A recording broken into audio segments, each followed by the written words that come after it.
ሰላም ጤና ይስጥልኝ የቮያ ቴሌቪዥን ተከታታዮች ለዕለተ ሮብ ያልናቸውን ዜናዎች ይዘን ቀርበናል። እስከ መጨረሻው አብራችሁን ቆዩ። አምባሳደር ጣፋ ቱሉ ዲያስፖራው መኪና ገዝቶ እንዲሸልማቸው ጫና እያሳደሩ መሆኑ ተሰማ። በሳውዲ አረቢያ ጅዳ ከተማ በሚገኘው የኢትዮጵያ ኮሚኒቲና ቆንስላ ጽሕፈት ቤት ውስጥ ከፍተኛ የገንዘብ ምዝበራና አግባብነት የሌለው የስልጣን ብልግና መፈጸሙን የውስጥ ምንጮች ለዛሀበሻ አጋለጡ። የኮሚኒቲውን ማህበር ህንፃ ለማደስ በወጣ ጨረታ ላይ ከተፈጸመው ግልጽ ሙስና በተጨማሪ የቆይታ ጊዜያቸውን ያጠናቀቁትን በጅዳ የኢትዮጵያ ቆንስላ ጀነራል አምባሳደር ጣፋ ቱሉ ዲያስፖራው መኪና ገዝቶ እንዲሸልማቸው ጫና እያሳደሩ መሆኑን በሳውዲ በሚኖሩ ኢትዮጵያውያን ዘንድ ከፍተኛ ቁጣን አስነስቷል። እንደ መረጃ ምንጮች ገለጻ የጅዳ ኢትዮጵያ ኮሚቴን ህንፃ ለማደስ በቅርቡ ጨረታ ወጥቶ ነበር። በዚህም አንድ ግለሰብ ስራውን በ450 ሺህ የሳውዲ ሪያል በማቅረብ አሸናፊ ሆኖ ነበር። ነገር ግን ጉዳዩን ከሚመሩት አካላት ጋር በተደረገ መመሳጠርና ከህግ አግባብ ውጭ ለዚህ ግለሰብ የተከፈለው ገንዘብ አሻቅቦ ወደ 1.3 ሚሊዮን ሪያል መድረሱም ተጋልጧል። ይህ ከጨረታው አሸናፊ ዋጋ እጅግ የዘለለውና የተጋነነው ክፍያ የኮሚኒቲውና የህዝቡን ገንዘብ ለግል ጥቅም የመዋል ግልጽ የሙስና ወንጀል መሆኑን የኮሚኒቲው አባላት በምሬት ለዛሀበሻ ገልጸዋል። ሌላውና ይበልጥ አስገራሚው ጉዳይ ደግሞ የቆንስላ ጀነራሉ የአምባሳደር ጣፋ ቱሉ ድርጊት ነው። አምባሳደሩ በጅዳ የነበራቸውን የስራ ቆይታ ጊዜ ያጠናቀው ወደ ሀገራቸው ሊመለሱ በዝግጅት ላይ ባሉበት በዚህ ወቅት ከኢትዮጵያን ኮሚኒቲና ከዲያስፖራው መኪና እንድትገዙልኝ የሚል አስገዳጅ ጥያቄ ማቅረባቸው ተሰምቷል።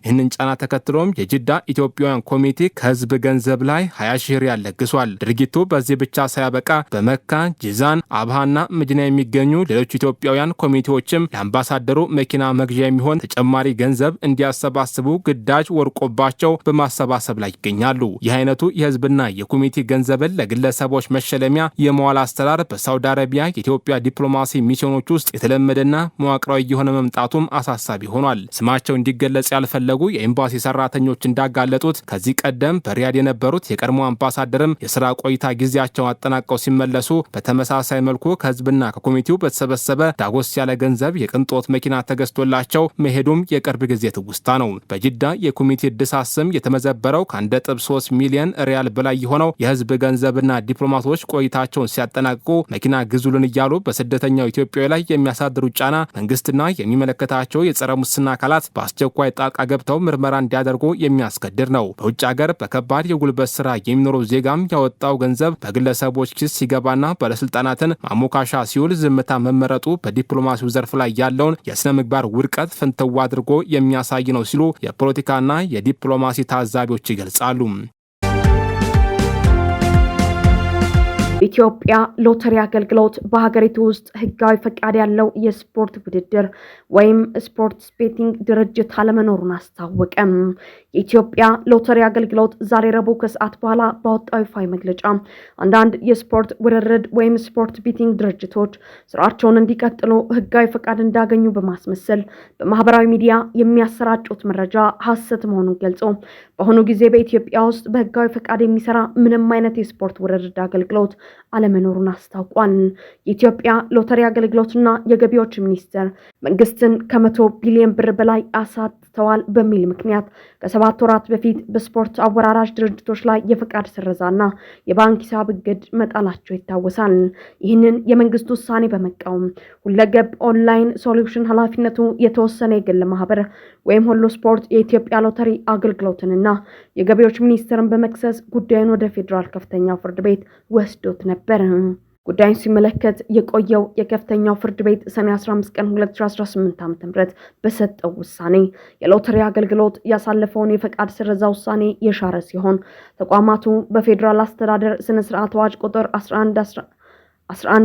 1183/2012 መሰረት የአመልካችን የመደመጥ ማስረጃ የማቅረብና የመከራከር መብት ጠብቀው ተገቢውን ምላሽና ውሳኔ እንዲሰጡ ጉዳዩን መልሶ መምራቱ ይታወሳል። ይህንን የፍርድ ቤት ውሳኔ ተከትሎ ሁሉ ስፖርት ከሐምሌ 11 ቀን 2018 ዓ.ም ጀምሮ ወደ ስፖርት ውድድር ስራው መግባቱ ተሰምቶ ነበር። ይሁን እንጂ የኢትዮጵያ ሎተሪ አገልግሎት ዛሬ ባወጣው ጋዜጣዊ መግለጫ የፍርድ ቤቱን ውሳኔና የፍትህ ሂደት ውስጥ የሚገኝ መሆኑን አስገንዝቧል። አስገንዝቧል። በማከልም ማንኛውም ድርጅት ይህን ጉዳይ መሰረት በማድረግ ህጋዊ ፈቃድ እንዳለው ወይም የስፖርት ውርርድ ስራውን እንዲቀጥል ፈቃድ እንደተሰጠው ለህዝብ የሚያሰራጨው መረጃ ስህተት ነው ብሏል። አገልግሎቱ ህብረተሰቡ ከህገወጥ የስፖርት ውርርድ ተቋማት ጋር በመገበያየት ገንዘቡንና የግል መረጃውን ለከፍተኛ አደጋ እንዳያጋለጥ ያስጠነቀቀ ሲሆን እነዚህ ድርጅቶች በህግ የተፈቀደላቸው ስላልሆኑ ለሚፈጠር ማንኛውም የገንዘብ ወይም ሌላ ጉዳት ካሳ ለመመለስ አስቸጋሪ እንደሚሆን አሳስቧል። በመጨረሻም ህብረተሰቡ ህገወጥ የስፖርት ውርርድ አገልግሎት የሚሰጡ ድረገጾችን፣ ወኪሎችን ወይም ግለሰቦችን ሲያገኝ በኢትዮጵያ ሎተሪ አገልግሎት የነጻ ስልክ መስመር 9695 ጥቆማ እንዲሰጥ ጥሪውን አቅርቧል። በአሜሪካ በ65 ጭቅጭቅ የተነሳ 3 ሰዎችን በመግደል የተጠረጠረው ኢትዮጵያዊ ክስ ተመሰረተበት። በአሜሪካ ሚኒሶታ ግዛት ሴንት ፖል ከተማ ኢትዮጵያዊው በ3 ሰዎች ግድያ ተጠርጥሮም ክስ ቀርቦበታል። የ30 ዓመቱ ጸጋ ባድማሱ ድርጊቱን የፈጸመው ሰኞ ዕለት ከመኪና ማቆሚያ ጋር በተያያዘ የተነሳ አለመግባባትን ተከትሎ መሆኑን ፖሊስ ያስታወቀ ሲሆን ተጠርጣሪው ትላንትና በራምሲ ካውንቲ ዲስትሪክት ፍርድ ቤት በይፋ ክስ ቀርቦበታል። ሰኞ ዕለት በሴንት ፖል ጎዳና በሚገኝ አፓርታማ ውስጥ የተገደሉት የ25 ዓመቷ ናንሲ ዛምፓራኖ፣ የ56 ዓመቱ ዴና ሴልኮስና የ43 ዓመቱ አዳም ዊልወርዲንግ መሆናቸውን የገለጸው ፖሊስ ድርጊቱን በደህንነት ካሜራ መቀረጹንና አብሮ ለሚኖረው ሰው ግድያውን እንደፈጸመ መናገሩን አስረድቷል። ፖሊስ እንደሚለው በዕለቱ በስፍራው የተኩስ ድምፅ እንዳለ የሚገልጹ ጥሪዎች የተደወሉለት ሲሆን በስፍራው ሲደርስም ሟቾችንና 21.9 ሚሜ ሽጉጥ ሊያገኝ ችሏል። ለረጅም ጊዜ አብሮት የሚኖረው የክፍለ አጋሩ ለፖሊስ በሰጠው ቃል ጸጋብ የጭነት መኪና ስራ ላይ የተሰማራ ሲሆን አሁን ይህን ስራውን ትቶ ባህር ኃይል ውስጥ ለመመዝገብ አቅዶ ነበር። በመሆኑም መኪናውን በመሸጡ በአፓርታማው ውስጥ በወር $65 የሚከፍልበት የመኪና ማቆሚያ ውል እንዲቋረጥለት ጥያቄ ያቀርባል። በዚህ ጥያቄ የተነሳም ከሟቾቹ 3ቱ የአፓርታማ ሰራተኞች ጋር መግባባት ባለመቻሉ የተፈጠረው ጭቅጭቅን ተከትሎ ግድያው እንደተፈጸመ አስረድቷል። ጸጋብ ወዲያውኑ በቁጥጥር ስር ከዋለ በኋላ ለፖሊስ በሰጠው ቃል የአሜሪካን ስርዓት አጥብቆ እንደሚጠላም ተናግሯል። ሚስቱና ልጆቹን ከኢትዮጵያ ለመውሰድ ላለፉት 7 ዓመታት ያደረገው ጥረት ባለመሳካቱ ከሚስቱ ጋር መፋታቱንና ከልጆቹ ጋር መለያየቱን ገልጾ ይህም የአእምሮ ሰላም እንደነሳው አስረድቷል። ጨምሮም የአፓርታማው ሰራተኞች ብዙውን ጊዜ እንደማይረዱትና ጥቁርና ስደተኛ በመሆኑ የፍትሐዊ ውሳኔ እንደሚያሳልፉበት አውስቷል። ፖሊስ በተጠርጣሪው ላይ 2ኛ ደረጃ የግድያ ክስ የመሰረተበት በመሆኑ በ10 ሚሊዮን ዶላር ዋስትና እንዲፈታ የተባለ ቢሆንም አሁንም በራምሲ ካውንቲ እስር ቤት ይገኛል። በጤና ባለሙያዎችና የመንግስት ኃላፊዎች ላይ የሚፈጸሙ ገዳይ ጥቃቶች ተባባሱ። በሰሜን ጎንደርና በጋምቤላ የተከሰቱ አሳሳቢ አደጋዎች በኢትዮጵያ በተለያዩ ክልሎች በአገልግሎት ሰጪ የጤና ባለሙያዎችና በመንግስት የስራ ኃላፊዎች ላይ የሚፈጸሙ ድንገተኛ ጥቃቶችና ግድያዎች በከፍተኛ ሁኔታ እየጨመሩ መምጣታቸውን የሚያሳዩ አዳዲስ አሳሳቢ ክስተቶች ተመዝግበዋል። በአማራ ክልል ሰሜን ጎንደር ዞን ጃናሞራ ወረዳ የመሸሃ ጤና ጣቢያ ባለሙያዎች ላይ እሁድ ዕለት ማንነታቸው በውል ያልታወቁ ታጣቂዎች በፈጸሙት ጥቃት የጤና ጣቢያው ኃላፊ አቶ ጌትነት ምስጋናው ተገድለዋል። በጥቃቱ ሌሎች 2 የጤና ባለሙያዎች በታጣቂዎች በተተኮሱ ጥይት ተመተው ከባድ የመቁሰል አደጋ የደረሰባቸው ሲሆን ለተሻለ ሕክምና ወደ ጎንደር ከተማ መወሰዳቸው ታውቋል። ጥቃቱ የተፈጸመው የጤና ባለሙያዎቹ ወደ ወረዳው መቀመጫ መካነ ብርሃን ከተማ በመጓዝ ላይ በነበሩበት ወቅት መሆኑ ተገልጿል። የሰሜን ጎንደር ዞን ጤና መምሪያም የጤና ጣቢያ ኃላፊውን ግድያና የባለሙያዎቹን መቁሰል በማህበራዊ ትስስር ገጹ አረጋግጧል።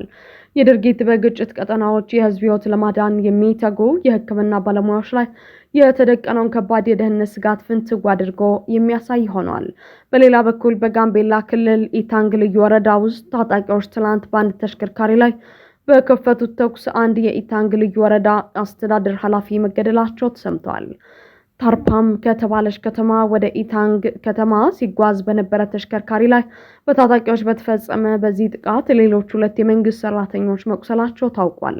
ምንም እንኳን በጥቃቱ የተገደሉት ኃላፊ ስምና የጥቃቱ ፈጻሚዎች ማንነት ለጊዜው በይፋ ባይታወቅም ድርጊቱ የመንግስት አስፈጻሚ አካላትና የስራ ኃላፊዎች በነጻነት የመንቀሳቀስ ደህንነታቸው ምን ያህል አደጋ ላይ መውደቁን የሚያረጋግጥ ነው።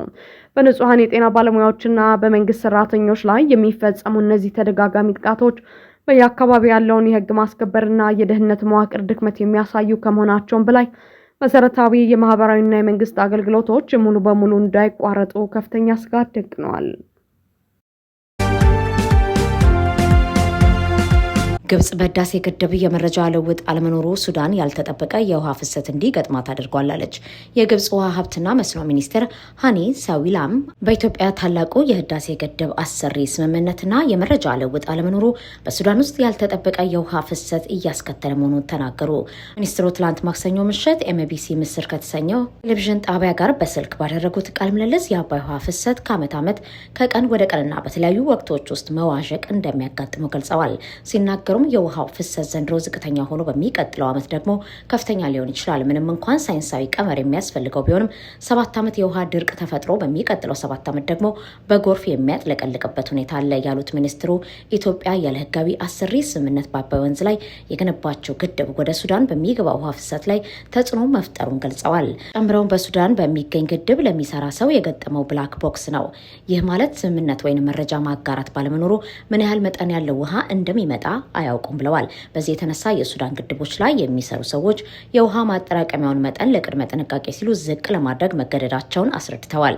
የውሃ ማጠራቀሚያው መጠን ዝቅ ማለቱ ደግሞ ግድቡ የተሰራለት ዋና ዓላማ ማለትም ውሃ መያዝንና ኤሌክትሪክ ማመንጨትን አብሮ ዝቅ እንደሚያደርገው ገልጸዋል። ሚኒስትሩ አስከትለውም የውሃ ማጠራቀሚያው ደህንነት በ100% የተጠበቀ ለማድረግ ቀላል መንገድ ባዶ ማድረግ ነው። ነገር ግን ባዶ ከሆነ የውሃ ክምችትና ኤሌክትሪክ ማመንጨትም ስለማይኖር ምንም ጥቅም አይኖረውም በማለት መናገራቸውን የግብጽ መንግስታዊ ዜና አውታር የሆነው አህራም ዘግቧል። ሀገራዊ የምክክር ጉባኤው 7ኛ ቀኑን ባስቆጠረበት ሐምሌ 14 ቀን 2018 ዓ.ም ተመካካሪዎች በተመደቡበት አጀንዳ ዙሪያ 10 አባላትን ባቀፉ ጥቃቅን ቡድኖች ደረጃ የሁለተኛ ቀን ውይይታቸውን አከናውነዋል። ኮሚሽኑ ባዘጋጀው መርሃ ግብር መሰረት በዚሁ በጥቃቅን ቡድን ደረጃ የሚደረገው የሐሳብ ማመንጨት ሂደት ሐምሌ 15 ቀን ተጠናቆ ወደ ንዑስ ስልታዊ ጥቅል የስራ ቡድኖች ደረጃ እንደሚሸጋገር ቢገለጽም በያዟቸው አጀንዳዎች ስፋትና ስስነት ሳቢያ ሂደቱ ከተያዘለት የጊዜ ሰሌዳ ውጪ ሊጓተት እንደሚችል ከውስጥ ምንጮች የተገኘው መረጃ ያመላክታል። በተለይም እንደ ሀገር ግንባታ፣ የመንግስት አደረጃጀትና ቅርጽ፣ የፖለቲካ ስርዓት፣ የፖለቲካ ውክልናና የምርጫ ስርዓት እንዲሁም የፌዴራል ከተሞች አሉ ከ5 እስከ 6 የሚደርሱ አበይት ንዑስ አጀንዳዎችን የያዙ አርዕስቶች ላይ የሚደረገው ውይይት ሰፊ ጊዜ የሚጠይቅ ሆኗል። ኮሚሽኑ ከ5 እስከ 6 ቀናት ይወስዳሉ ብሎ ያቀዳቸው የንዑስ ቡድን ወይም 50 አባላት፣ የስልታዊ ቡድን ወይም 250 አባላት እና የጥቅል ስራ ቡድን ወይም 500 አባላት የምክር ሀሳብ ማደራጀት ስራዎች በጥቃቅን ቡድኖች ደረጃ በሚጠናቀቅበት ሁኔታና ፍጥነት ላይ ሙሉ በሙሉ የተንጠለጠሉ በመሆናቸው አጠቃላይ የምክክር ሂደቱ መጓተት ሊቀጥመው እንደሚችል ይታመናል። ለተመካካሪዎች የቀረበው የውይይት መሪ ሰነድ የዋና ከተማዋን የአዲስ አበባን ህጋዊ አቋም በተመለከተ 4 አማራጮችን አቅርቧል። ሲቲ ስቴት ወይም ራስ ገዝ፣ የፌዴራል አካል፣ ራስዋን የቻለች ክልል፣ የኦሮሚያ አካል።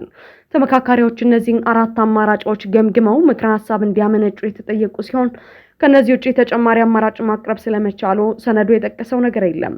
በተጨማሪም ከኦሮሚያ ክልል ጋር ያለው ግንኙነት፣ የበጀት ድርሻ፣ የፖሊሲና ፍርድ ቤት አደረጃጀት፣ የወሰንና ስሞች ጉዳይ፣ የስራ ቋንቋና የታሪካዊ ቅርሶች አካታችነት በንዑስ አጀንዳነት የቀረቡ ቢሆንም የአዲስ አበባ በፌዴራል መንግስትና በፌዴሬሽን ምክር ቤት ላይ የሚኖራት ውክልና ጉዳይ በንዑስ አጀንዳነት ሳይካተት መቅረቱ በሂደቱ ላይ ጥያቄ አስነስቷል። በሌላ በኩል ለድሬዳዋ ከተማ ሲቲ ስቴት ወይም ራስ ገዝ፣ የፌዴራል አካልና ራሷን የቻለች ክልል የሚሉ 3 አማራጮች ብቻ የቀረቡ ሲሆኑ ከተማዋ በኦሮሚያ ወይም በሶማሊያ ክልል ስር እንድትሆን የሚያመላክቱ አማራጮች በሰነዱ አልተካተቱም። የኢትዮጵያ ሰብአዊ መብት ኮሚሽን ኢሰመኮ፣ የኢትዮጵያ ሰብአዊ መብት ጉባኤ ኢሰመጎ፣ የሲቪል ማህበረሰብ ድርጅቶች ህብረትና የኢትዮጵያ ወጣቶች ፌዴሬሽን ሂደቱን መታዘብ ጀምረዋል። ይሁን እንጂ ኮሚሽኑ ተቋማቱ የመጀመሪያ ደረጃ የትዝብት ሪፖርታቸውን ይፋ ከማድረጋቸው በፊት ኮሚሽኑ እንዲመለከተው ማሳሰቢያ መስጠቱ የታዛቢዎችን ነጻነትና የትዝብት ሂደቱን ግልጽነት አጠያቂ የሚያደርግ አሰራር እንደሆነ ይነገራል። የክልል ተወካዮች ጉባኤ የአባላት ቁጥር ወደ 284 ከፍ እንዲል መደረጉ ቢገለጽም የኢትዮጵያ አካል ጉዳተኞች ማህበር ፌዴሬሽን አካል ጉዳተኞች በምክር ቤቱ ውክልና አላገኙም የሚል ጥያቄ ለዋና ኮሚሽነሩ ለፕሮፌሰር መስፍን አርአያ አቅርቧል። ዋና ኮሚሽነሩ ተመሳሳይ ጥያቄዎች ከሌሎች ወገኖችም እየቀረቡ መሆኑን ጠቅሰው ጊዜ ስጡን በሚል ምላሽ መስጠታቸው የምክር ቤቱ ስብስብ አሁንም መዋቅራዊ አካታችነት ጉድለት እንዳለበት ያሳያል። በተጨማሪም በተለይ ከአማራ ክልል የመጡ ተመካካሪዎች በመገናኛ ብዙሃንና በካሜራ ሲቀረጹ በምክክሩ ላይ መሳተፋችን ከታወቀ ደህንነታችን አደጋ ውስጥ ይወድቃል በሚል ስጋታቸውን ገልጸው ማንነታቸው እንዳይታወቅና ቀረጻው ለህዝብ ፍጆታ እንዳይውል መጠየቃቸው በሀገሪቱ ያለውን አጠቃላይ የፖለቲካና የደህንነት ሁኔታ እንዲሁም በምክክሩ ተሳታፊዎች ላይ ያደላደለውን ከባድ ስጋት የሚያሳይ ሆኗል። በአርቲፊሻል ኢንተለጀንስ ኤአይ ብድር የሚሰጠው ተቋም በኢትዮጵያ ስራ ሊጀምር መሆኑ አስታወቀ። በደቡብ አፍሪካ ካሉ ትልልቅ አበዳሪዎች ውስጥ አንዱ የሆነውና ሙሉ በሙሉ በአርቲፊሻል ኢንተለጀንስ ኤአይ የሚሰራው ድርጅት የኢትዮጵያን ገበያ ለመቀላቀል ጫፍ መድረሱ ተሰምቷል። ኦፕታሲያ የተሰኘው ይህ ተቋም ከመደበኛው የባንክ ስርዓት ለየት ባለ መልኩ ብድር የሚሰጥ ነው። የባንክ አካውንት ለሌላቸው ነጋዴዎችና ሸማቾች የኤአይና የሞባይል ዳታን ቀመር በመጠቀም አነስተኛ ብድር፣ የስራ ካፒታልና የአየር ሰዓት መሙላት የሚያስችል አሰራርን የሚከተለው ይህ ተቋም በቅርቡ በኢትዮጵያ ውስጥ እንደሚገባ ዋና ስራ አስፈጻሚው ገልጸዋል። ስራ አስፈጻሚው ሳልቫዶር አንጋልዳ ለሴማፎር በሰጡት መግለጫ እንደተናገሩት ድርጅታቸው ባለፈው ዓመት በታዳጊ ሀገራት ውስጥ ለሚገኙ 38 ገበያዎች ወደ $6 ቢሊዮን ለማበደር የቻለ ነው። በኢትዮጵያ ውስጥ ለግሉ ዘርፍ የሚሰጠው የባንክ ብድር ከዓለም ላይ እጅግ አነስተኛ መሆኑን የጠቀሱት ስራ አስፈጻሚው ከኢትዮጵያ ጠቅላላ ዓመታዊ የሀገር ውስጥ ጥቅል ምርት ከ10% በታች እንደሆነም አስረድተዋል። ጨምሮም ኢትዮጵያ ከ50 ዓመታት በኋላ የባንክ ዘርፉን ለውጭ ድርጅቶች ክፍት ማድረጓ ከ100 ሚሊዮን በላይ ህዝቧ ያጋጠመውን የብድር ረሃብ የሚያስታግስ ይሆናል የሚል እምነት እንዳላቸውም አስታውቋል። ሜሪላንድ የኢትዮጵያዊቷን ወይዘሮ ሀና ወጋየሁን ህይወት ቀጥፎ የተወረወረውን አሽከርካሪ ለመያዝ የሚደረገው ፍለጋ ተጠናክሮ ቀጥሏል። እስከ $20,000 ወሮታ ተበጅቷል። በአሜሪካ ሜሪላንድ ግዛት ሞንትጎመሪ ካውንቲ ሲልቨር ስፕሪንግ ከተማ ውስጥ የ61 ዓመቷን ትውልደ ኢትዮጵያዊት ወይዘሮ ሀና ወጋየሁን መኪና ገጭቶ በመሰወር የህይወት ቀጣፊ ሆኖን አሽከርካሪ ለመያዝ የሚደረገው ፍለጋ ከአንድ ወር በላይ ቢቆጠርም አሁንም በጥብቅ መቀጠሉን የፖሊስ ባለስልጣናት አስታወቁም። ይህ አሰቃቂ አደጋ የተከሰተው ባለፈው ሰኔ 12 ወይም እንደ አውሮፓውያን አቆጣጠር ጁን 19 ከቀኑ 7 ሰዓት ከ15 ገደማ በኮል ሲቪል መንገድና ክሬስትሞር ድራይቭ መጋጠሚያ ላይ ነው። ወይዘሮ ሀና ከአቅራቢያው ከሚገኝ የግብይት ማዕከል ወይም ትሬደር ጆርስ ገዝተው ወደ ቤታቸው በመመለስ ላይ ያሉ በእግረኛ ማለፊያ መስመር ላይ በነበሩበት ወቅት ነበር ጥቃቱ የተፈጸመባቸው። ወይዘሮ ሀና ወጋየሁ ከ30 ዓመታት በፊት ከኢትዮጵያ ወደ አሜሪካ የተሰደዱ ሲሆን ለአሜሪካ የትራንስፖርት መስሪያ ቤት ለ2 አስርት ዓመታት ያህል አገልግለዋል። አደጋው በደረሰበት ስፍራ ቤተሰቦቿ የአበባ ጉንጉን በማስቀመጥ መታሰቢያ ያቆሙላት ሲሆን ልጇ ኔት ቲምቢቴ በደረሰባቸው ከባድ ሐዘን የተሰማውን ምሬት ሲገልጽ ልባችን ተሰብሯል፣ ፈጽሞ ልንረዳው የማንችለው አሰቃቂ ድርጊት ነው። በዓለም ላይ እጅግ የምንወዳትን እናታችንን ገጭቶ እንደ ተራቁስ ጥሏት ተሰውሯል ብለዋል። የፖሊስ መርማሪዎች አደጋው ከተፈጸመበት አካባቢ በሚገኙ የጥበቃ ካሜራዎች በተገኘ ምስል መሰረት ወንጀሉ የተፈጸመው ከ2009 እስከ 2014 የሞዴል ዓመት በተሰሩ ጥቁር መሳይ ሌክሰስ አርኤክስ አይነት ተሽከርካሪ መሆኑን አረጋግጠዋል። የመኪናው የፊት ክፍል ጉዳት ደርሶበት እንደሚገኝ የተገለጸ ሲሆን አሽከርካሪው በወድሙር መንደር አካባቢ የሚኖር ወይም እዚህ አቅራቢያ ሰዎችን ለመጎብኘት የመጣ ሊሆን እንደሚችል ይገመታል። የሞንትጎመሪ ካውንቲ ፖሊስ ባልደረባ ሳጂን ኤሊ ኪንሰር ለህዝቡ ጥሪ ሲያስተላልፉ በሰኔ ወር አጋማሽ ላይ በድንገት የፊት ክፍሉ የተጎዳ ወይም ገና የተደረገለት የሌክሰስ መኪና ያዩ ወይም ጥራዝ ነጠቅ ታሪክ ከጎረቤትና ከወዳጅ የሰሙ ሰዎች መረጃ እንዲሰጡ ጠይቀዋል። የሞንትጎመሪ ካውንቲ ፖሊስ ተጠርጣሪውን ለጠቆመ ሰው ባዘጋጀው $10,000 ላይ የሟች ቤተሰቦች ተጨማሪ $10,000 በማከል አጠቃላይ የጥቆማ ወሮታ ክፍያውን ወደ $20,000 አድርገውታል። ሳልሳይ ወያነ ትግራይ ለጠቅላይ ሚኒስትር ዶክተር አብይ አህመድ ደብዳቤ ላከ። አዲስ ጦርነት እንዳይቀሰቀስ ይከልከል፣ የትግራይ ህዝብ ህገ መንግስታዊ ጥያቄዎች ያለምንም ቅድመ ሁኔታ ይመለሱ ሲል ጥሪ አቅርቧል። በመቀሌ የሚንቀሳቀሰው ሳልሳይ ወያነ ትግራይ ፓርቲ ለኢፌዴሪ ጠቅላይ ሚኒስትር ዶክተር አብይ አህመድ በጻፈው ግልጽ ደብዳቤ በኢትዮጵያ መንግስትና በህወሓት እንዲሁም በውጭ ኃይሎች መካከል አዲስ የጦርነት ደመና እያንዣበበ መምጣቱን በመጥቀስ ከባድ ሰብአዊና ቁሳዊ ውድመትን የሚያስከትል አዲስ ጦርነት እንዳይቀሰቀስ በአስቸኳይ የመከላከያና የሰላም እርምጃዎች እርምጃዎች እንዲወሰዱም ጥሪን አቅርቧል። ሳልሳይ ወያነ በደብዳቤው እንዳመላከተው የትግራይ ህዝብ አገሪቱ ካለፈው አውዳሚ ጦርነት ካስከተለው መጠነ ሰፊ ሰብአዊና ኢኮኖሚያዊ ቀውስ ገና ሳያገግሙ በአሁኑ ወቅት ሌላ የጦርነት ዝግጅትና ስጋት ጫፍ መድረሱን እጅግ አሳሳቢ ነው። አሁን ሊቀሰቀስ የሚችል ማንኛውም ግጭት የክልሉን የአገሪቱን ህልውና አደጋ ላይ ከመጣሉ ባለፈ ቀጠናዊና ዓለም አቀፋዊ ኃይሎች አዳዲስ የጦር መሳሪያዎቻቸውን የሚፈትኑበት አደገኛ የውክልና ጦርነት ሊሆን እንደሚችል ፓርቲው አስጠንቅቋል። ሳልሳይ ወያነ ትግራይ አዲስ ጦርነትን ለማስቀረትና ዘላቂ ሰላምን ለማረጋገጥ የፌዴራል መንግስት የሚከተሉትን ዋና ዋና ጥያቄዎች ያለምንም ቅድመ ሁኔታና ላስፈላጊ መጓተት እንዲመልስ ጠይቋል። ትግራይ ህገ መንግስታዊ ግዛት እንዲከበርና ከጦርነቱ በኋላ የተተከሉ ህገወጥ መዋቅሮች በአስቸኳይ ፈርሰው ህጋዊ አሰራር ወደ ነበረበት እንዲመለስ ማድረግ፣ በጦርነቱ ምክንያት የተፈናቀሉና የተሰደዱ በመቶ ሺዎች የሚቆጠሩ የትግራይ ተወላጆች ያለምንም ስጋትና መስተጓጎል ሰብአዊ መብቶቻቸው ተጠብቀው ወደ ቀድሞ ቀያቸው በአስቸኳይ እንዲመለሱና እንዲቋቋሙ ማድረግ፣ ለህዝቡ የዕለት ተዕለት ኑሮ ወሳኝ የሆኑ ማህበራዊና ኢኮኖሚያዊ መሰረታዊ አገልግሎቶች ፍትሐዊ የፌዴራል በጀት ክፍፍልን ጨምሮ ያለምንም ገደብ ሙሉ በሙሉ ስራ ላይ እንዲውሉ ማድረግ ነው። ፓርቲው በደብዳቤው አጥብቆ እንዳሰመረበት የትግራይ ህዝብ ህጋዊና ሰብአዊ ጥያቄዎች ከተለያዩ የፖለቲካዊ ጥቅሞች ወይም ከህወሓት ድርጅታዊ እንቅስቃሴዎች ጋር ተያይዘው መታገዳቸው ለሌላ ጦርነት መቀስቀስ ዋና ምክንያት እየሆነም ይገኛል። ስለሆነም የፌዴራል መንግስት የጦርነት ነጋሪት መምታቱንና ቅስቀሳዎችን በአስቸኳይ አቁሞ የትግራይ ህዝብ ጥያቄዎችን በተለየ መልኩ በማየት በሰላማዊ መንገድና በውይይት እውነተኛ ምላሽን እንዲሰጥ ሳልሳይ ወያነ ትግራይ አሳስቧል። ዘለንስኪ የጦር ኃይል ኤታማዦር ሹማቸውን ማባረራቸውን አስታወቁ። የዩክሬን ፕሬዝዳንት ዘለንስኪ የአገሪቱ ጦር ኃይል ኤታማዦር ሹም ከስልጣን አነሱ። በኤታማዦሩ ሹም አሌክሳንደር ሰርስኪ ምትክም የ43 ዓመቱን ጀነራል ሚካኤሎ ድራፓቲን መተካታቸውን ገልጸዋል። ይህ ሹም ሽር በሀገሪቱ ውስጥ ከተነሳባቸው ተቃውሞ ጋር የሚያያዝ ነው። ፕሬዝዳንቱ ከአንድ ሳምንት በፊት የሀገሪቱን የመከላከያ ሚኒስቴር ሚካሎ ፌርዶቭን ከስልጣን ማባረራቸው ይታወሳል። የዚህ ሚኒስቴር መነሳት በዩክሬን ውስጥ ትልቅ ተቃውሞ የፈጠረ ከመሆኑም በላይ ተቃዋሚዎቹ እስከ አርብ ድረስ ሚኒስትሩን ወደ ስልጣን እንዲመለሱ ቀነ ገደብ መስጠታቸው ይታወቃል። በዩክሬን ሚዲያዎች በስፋት እንደሚነገረው የመከላከያ ሚኒስትሩ የተባረሩት ኤታማዦር ሹም ጋር የፈጠሩትን አለመግባባት ተከትሎ ነው። ፕሬዝዳንት ዘለንስኪ ተቃውሞውን ለማብረድ ኤታማዦር ሹሙንም ከስልጣን ለማባረር መገደዳቸው ተዘግቧል። የእርምጃቸው ተቃዋሚዎች የያዙት አቋም የሚያስለውጥ ግን አይመስልም። ከኢትዮጵያ ወደ ሱዳን የተዘረጋው የኤሌክትሪክ መስመር ተቋረጠ። የሱዳን ኢነርጂና ፔትሮሊየም ሚኒስቴር ባወጣው መግለጫ ከኢትዮጵያ ተነስቶ ወደ ሀገሪቱ ውስጥ የተዘረጋው የኤሌክትሪክ ግንኙነት መቋረጡን አስታወቀ።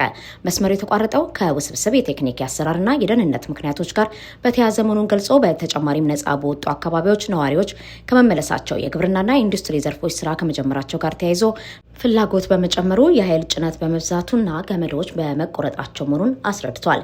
የመብራት ኃይል አገልግሎት ሊቋረጥ የቻለው የኃይል ማመንጫ ጣቢያዎች ከስራ ውጭ በመሆናቸውን ጠቅሶም በተጨማሪም በርካታ ኃይል ማመንጫዎች በጥገና ላይ በመሆናቸው በመዘጋታቸው መሆኑን አስረድቷል።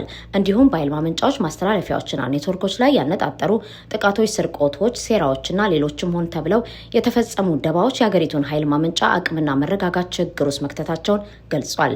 የሀገሪቱን የኤሌክትሪክ ኃይል ኔትወርክ መልሶ ለማቋቋም አስቸኳይ ዕቅድ ነድፎ 260 ሜጋዋት ተጨማሪ ኃይል እንዲያገኝ ማድረጉን የጠቀሰው መግለጫው በመካሄድ ላይ ላለው ፕሮጀክት ሲጠናቀቅ ደግሞ የሀገሪቱ አቅም 600 ሜጋዋት እንደሚደርስ አስረድቷል። ሚኒስትሩ ጨምሮም አሁን ለተፈጠረው የኃይል መቋረጥ ይቅርታ ጠይቆ ምንም እንኳን ሁኔታዎች ውስብስብ ቢሆኑ በተሻለ ፍጥነት ለማስተካከል እየሰራ መሆኑን ማስታወቁን ሱዳን ሆራይዘን ዘግቧል። ወርልዶሜትር የተሰኘው የህዝብ ቁጥርና ስታቲስቲክስ ተቋም ይፋ ባደረገው አዲስ የመረጃ ግምት መሰረት ናይጄሪያ በ242.4 ሚሊዮን ህዝብ በ2026 ዓ.ም በአፍሪካ እጅግ ብዙ ህዝብ የሚኖርባት ሀገር በመሆን የመጀመሪያ ደረጃን አስጠብቃለች። ይህ አዲስ መረጃ ናይጄሪያውያን በ138.9 ሚሊዮን ህዝብ ሁለተኛ ደረጃ ላይ ከምትገኘው ኢትዮጵያና በ120.1 ሚሊዮን ህዝብ ሶስተኛ ደረጃ ላይ ከምትገኘው ግብጽ በከፍተኛ ልዩነት አስበልጧታል። በአጠቃላይ አህጉር አፍሪካ በወጣቶች ቁጥር መብዛት በከፍተኛ የወሊድ መጠንና በሕክምና አገልግሎት መሻሻል ምክንያት በዓለማችን በከፍተኛ ፍጥነት ህዝቧ እያደገ የሚገኝ አህጉር ሆና የቀጠለች ሲሆን እስከ 2050 ዓ.ም አጠቃላይ የህዝቧ ቁጥር ከ2.5 ቢሊዮን በላይ ደርሷል ተብሎም ይገመታል። የናይጄሪያ የመጨረሻው ይፋዊ የህዝብ ቆጠራ የተካሄደው እንደ አውሮፓውያን አቆጣጠር በ2006 ዓ.ም በነበረበት ወቅት የአገሪቱ ህዝብ 140.4 ሚሊዮን እንደነበረ ይታወሳል። ከዛን ጊዜ ጀምሮ የህዝብ እድገቱ በግምት የሚሰላ ሲሆን በዓለም ባንክ መረጃ መሰረት የአገሪቱ የህዝብ እድገት መጠን 2.1 በመቶ ገደማ ነበር። የናይጄሪያ የህዝብ አማካኝ ዕድሜ 18 ዓመት መሆኑና አንዲት ሴት በአማካኝ እስከ 4.2 ልጆች መውለዷ ለሀገሪቱ የህዝብ ቁጥር ፈጣን እድገት ዋና ምክንያት ሆኗል። ባለሙያዎች እንደሚሉት ይህ የአፍሪካ ህዝብ ቁጥር እድገት የንግድ ገበያውን፣ የኢንቨስትመንት ፍሰቱንና የስራ ኃይል እንቅስቃሴውን የሚቀየር ሲሆን በቀጣዮቹ አስርታት የሀገሪቱን የኢኮኖሚ እድገት ዋና ተንቀሳቃሽ ኃይል ሆና ትቀጥላለች ተብሎ ይጠበቃል። በ2026 ዓ.ም በህዝብ ብዛት የአፍሪካ 10 ታላላቅ ሀገራት ደረጃም እንደሚከተለው ተቀምጧል። ናይጄሪያ 242.4 ሚሊዮን ህዝብ፣ ኢትዮጵያ 138.9 ሚሊዮን ህዝብ፣ ግብጽ 120.1 ሚሊዮን ህዝብ፣ ዲሞክራቲክ ሪፐብሊክ ኮንጎ 116.5 ሚሊዮን ህዝብ፣ ታንዛኒያ 72.6 ሚሊዮን ህዝብ፣ ደቡብ አፍሪካ 65.5 ሚሊዮን ህዝብ፣ ኬንያ 58.6 ሚሊዮን ህዝብ፣ ሱዳን 53.3 ሚሊዮን ህዝብ፣ ኡጋንዳ 52.8 ሚሊዮን ህዝብ፣ አልጄሪያ 48 ሚሊዮን ህዝብ ሆኗል። የአሜሪካ ኮንግረስ ለሱዳን በተዘጋጁ 2 ረቂቅ ህጎች ላይ ውይይት ማድረግ ጀመረ። በሱዳን የሚካሄደው ጦርነት በአሜሪካ ኮንግረስ ወደ አዲስ ምዕራፍ መሸጋገሩን አልአይን ዘግቧል። እንደ ዘገባው በሱዳን ሰላም ማምጣት ይችላሉ የተባሉ 2 ህጎችን ለማውጣት የአሜሪካ ኮንግረስ እየተንቀሳቀሰ ሲሆን አንደኛው በተወካዮች ምክር ቤት፣ ሌላኛው በሴኔት የሚጸድቁ ናቸው። በረቂቅ ህጎቹ ላይ የሪፐብሊካንም ሆነ የዲሞክራቲክ አባላት ይሁንታ እየሰጡ መሆናቸውን አስረድቷል። ከአሜሪካ ኮንግረስ ድረገጽ ላይ እንዳገኘው በጠቀሰው መረጃ የተወካዮች ምክር ቤት ሱዳኒስ ፒስ አክት የተሰኘ ህግን ለማጽደቅ እየተነጋገረ ሲሆን የህግ ዋነኛ ዓላማው አጠቃላይ ማዕቀብ፣ ሰላማዊ ሰዎችን መጠበቅ፣ የሰብአዊ እርዳታ ተደራሽነትና የፖለቲካ ሂደት ላይ ያተኮረ መሆኑ ተገልጿል። የአሜሪካ ሴኔት ደግሞ ሱዳን ኤክስተርናል አግሬሽን ኤንድ ኮንፍሊክት ኤስካሌሽን ፕሪቬንቴሽን አክት 2026 የሚል መጠሪያ ያለው መሆኑን ያስታወቀው ዘገባው ይህኛው በሱዳን ጦርነት ድርሻ ያላቸውን የውጭ ሀገር ድርጅቶች፣ ግለሰቦች የማዕቀብ ሰለባ እንደሚያደርግም አስረድቷል። የቀድሞ የኤርትራ የትምህርት ሚኒስተርና በኢትዮጵያ ኤርትራ ባለሙሉ ስልጣን አምባሳደር ሆነው ያገለገሉት ፖለቲከኛና ዲፕሎማት አምባሳደር ሰመረ ርዕሶም በህመም ምክንያት በ83 ዓመታቸው ከዚህ ዓለም በሞት መለየታቸው ተገለጸ። አምባሳደር ሰመረ ርዕሶም እንደ አውሮፓውያን አቆጣጠር በ1976 ዓ.ም የኤርትራ ህዝባዊ ነጻነት ግንባር ህግደፍ የተቀላቀሉ ሲሆን ለ49 ዓመታት ለግማሽ ክፍለ ዘመን ያህል ሀገራቸውና ህዝባቸውን በታማኝነት በከፍተኛው ገንተኝነት ሲያገለግሉ መቆየታቸውን የኤርትራ ማስታወቂያ ሚኒስቴር ገልጿል። በትግሩ ዘመን የኤርትራ ህዝባዊ ነጻነት ግንባር የውጭ ግንኙነት ክፍል ተወካይና በኋላም በካርቱም የኤርትራ ቢሮ የደህንነት አገልግሎት ኃላፊ ሆነው አገልግለዋል። ኤርትራ ከተገነጠለች በኋላም አምባሳደር ሰመረ በርካታ ከፍተኛ ሀገራዊና መንግስታዊ የኃላፊነት ቦታዎችን መርጠዋል። እንደ አውሮፓውያን አቆጣጠር ከ1991 እስከ 1992 ዓ.ም በሱዳን የኤርትራ ጊዜያዊ መንግስት የመጀመሪያ ዋና ጸሐፊ፣ ከ1993 እስከ 1996 ዓ.ም በውጭ ጉዳይ መስሪያ ቤት የአሜሪካ ጉዳዮች ዳይሬክተር ጀኔራል እንዲሁም ከ1997 እስከ 2003 ዓ.ም በአሜሪካ የኤርትራ ባለሙሉ ስልጣን አምባሳደር ሆነውም አገልግለዋል። በተጨማሪም ከ2003 እስከ 2006 ዓ.ም የማዕከላዊ ዞን ዞባ ማዕከል አስተዳዳሪ በመሆን ሰርተዋል። ዲፕሎማቱ እንደ አውሮፓውያን አቆጣጠር ከ2007 እስከ 2005 ባለው ድረስ በኤርትራ የትምህርት ሚኒስቴርነት ያገለገሉ ሲሆን ከ2018 እስከ 2025 ደግሞ በሚኒስቴርነት ማዕረጋቸው ጎን ለጎን በኢትዮጵያ የኤርትራ ባለሙሉ ስልጣን አምባሳደር ሆነው በመሾም በሁለቱ ሀገራት መካከል የነበረውን ዲፕሎማሲያዊ ግንኙነት በማጠናከር ረገድ ትልቅ አሻራን አሳርፈዋል።